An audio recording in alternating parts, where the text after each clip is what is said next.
मंच के आगे विराजमान अति सम्मानित महिलाएं, नन्हे मुन्ने बच्चे, बुजुर्गों, नौजवान साथियों, सभी को मेरा जय भीम, जय भारत, जय मंडल। और एक बार आप टीम सोनिया नरसिंह मिठड़ी की लगन और मेहनत के लिए भी जोरदार ताली बजा दीजिए, जो मेरे साथ कंधे से कंधा मिलाकर सुबह घर से निकलती है और रात जब तक मैं बोलती हूँ कि हमें 11 बजे तक प्रचार करना है, हमें 12 बजे तक प्रचार करना है, तब तक ये लोग मेरे साथ लगे रहते हैं। इनको घर जाने की कोई जल्दी नहीं होती। पूर्व वक्ताओं ने आपको बता दिया है कि कांग्रेस ने हमारे लिए क्या किया है, बीजेपी ने हमारे लिए क्या किया है। मैं आपको कांग्रेस पार्टी की बात बता देना चाहती हूँ। आज से 70 साल पहले कांग्रेस पार्टी की सत्ता चलती थी। कांग्रेस पार्टी के जो बड़े बड़े नेता थे उनकी चलती थी। तो बाबा साहब डॉक्टर B.R. अम्बेडकर ने ये ठाना था कि मैं अपने समाज का उत्तरदायित्व करूंगा, नेतृत्व करूंगा।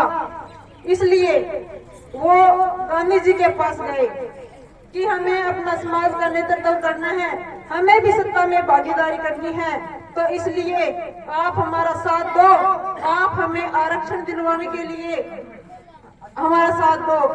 तो गांधी जी ने उस टाइम कहा था कि आप लोगों को सत्ता करने की क्या जरूरत है, आप लोग तो हरिजन नाम से ही फेमस हो, आपको तो बस हरिजन बोलेंगे और आपका सत्कार हो जाएगा। ये था बाबा साहब डॉक्टर B.R. अम्बेडकर का अपमान। और कांग्रेस पार्टी ने पहले 1932 में एक जात पात तोड़क मंडल एक योजना बनाई थी। उसमें यह था कि जो जातिवादी फैली हुई है इसको हमें खत्म करना है। तो इसलिए डॉक्टर B.R. अम्बेडकर को जात पात तोड़क मंडल ने अध्यक्ष बनाया था। और अध्यक्ष बनाने के बाद में उन्होंने एक बहुत बड़ा उनको भाषण लिख के दिया था कि आप जब ये प्रोग्राम हो तो आपको ये बातें बोलनी है। लेकिन डॉक्टर B.R. अम्बेडकर ने साफ साफ मना कर दिया था कि ये मेरे समाज के पक्ष में नहीं है, चाहे आप मेरे को अध्यक्ष मानो या ना मानो, मैं इस प्रोग्राम में अध्यक्ष नहीं बनूंगा, मैं वहां पर अपनी स्वीकृति नहीं दिखाऊंगा। ये थी अपने डॉक्टर B.R. अम्बेडकर की महानता। और बीजेपी ने क्या किया आपको पता ही है, पहले 10 सालों से ये था सत्ता में है, इन्होंने सब कुछ खत्म कर दिया। इन्होंने महिलाओं की भागीदारी खत्म कर दी, इन्होंने बिजनेस खत्म कर दिया, रेलवे खत्म कर दी, एयरोनॉटिक्स खत्म कर दी। और यहाँ तक कि जो अपने गरीब समाज के बच्चे पढ़ लिख कर IAS, IPS, RAS जो लगते हैं उनकी नौकरियां भी इन्होंने खत्म कर दी। इन्होंने जो लेटरल एंट्री है, जो नई शिक्षा नीति है, वो इन्होंने लागू कर दी। जो बड़े बड़े नेता हैं, बिजनेसमैन हैं, उनके बच्चे ही बस IAS, IPS लग सकते हैं, गरीब मजलूम के लोग बच्चे नहीं लग सकते। इसलिए मैं तो इन दोनों पार्टियों का तिरस्कार करती हूँ। ये दोनों पार्टियां अपनी कभी नहीं हो सकती। तो मेरे साथ साथ आप भी आज ये शपथ लीजिए, आप भी इन दोनों पार्टियों को छोड़िए और जो अपने समाज के लिए, अपने दर्द के लिए लड़ता है, उस नेता को चुनो, सही को चुनो और सही को वोट करो और सही आदमी को सत्ता में भेजो ताकि वो आपकी लड़ाई लड़ सके। इसलिए आपको अब गुलामी करनी छोड़ देनी है। आप लोकतंत्र में जी रहे हो, स्वतंत्र तो आप अपना वोट अपनी इच्छा के अनुसार देना, किसी के दबाव में बहकाव में आके अपना वोट खराब मत कर देना। मैं तो यही आपसे आग्रह करूंगी, 25 नवंबर को आप ज्यादा से ज्यादा संख्या में चुनाव चिन्ह कुंडी गोटा पर ज्यादा से ज्यादा मत और अपना वोट देकर हमें विजय बनाए और विधानसभा क्षेत्र में हमें भेजे। धन्यवाद।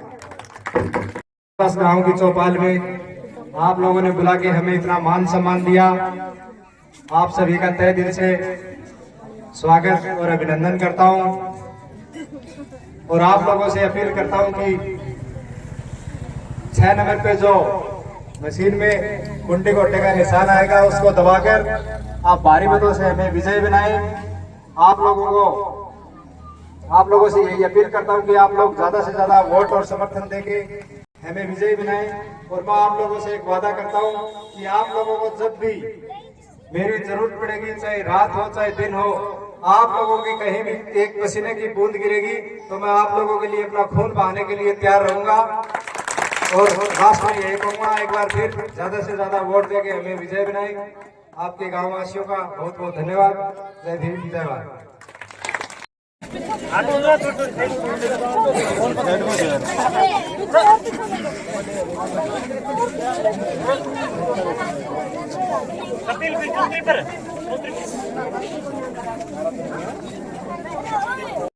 घोड़ी लेकर के 4 घोड़ी लेकर और 4 टीके लेकर के उस काम में गए हमें कि कौन बाई का लाला जो इसको दूल्हे को घोड़ी बदलने से रोकता है। और प्रशासन ने कहा आज के बाद ऐसी घटना नहीं होगी।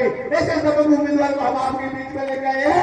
यदि आपके वोट जब जाएगी तो साथियों आप याद कर लेना कि 10 मिनट फोन करने का था, घंटे बीच में आपके बीच में मिलेगा। इसलिए आप इसको मजबूत करो। यदि आपने इसको मजबूत कर दिया तो ये आपकी लड़ाई लड़ेगा। यदि आपने इसको मजबूत नहीं किया तो ये आपकी लड़ाई नहीं लड़ पाएगा।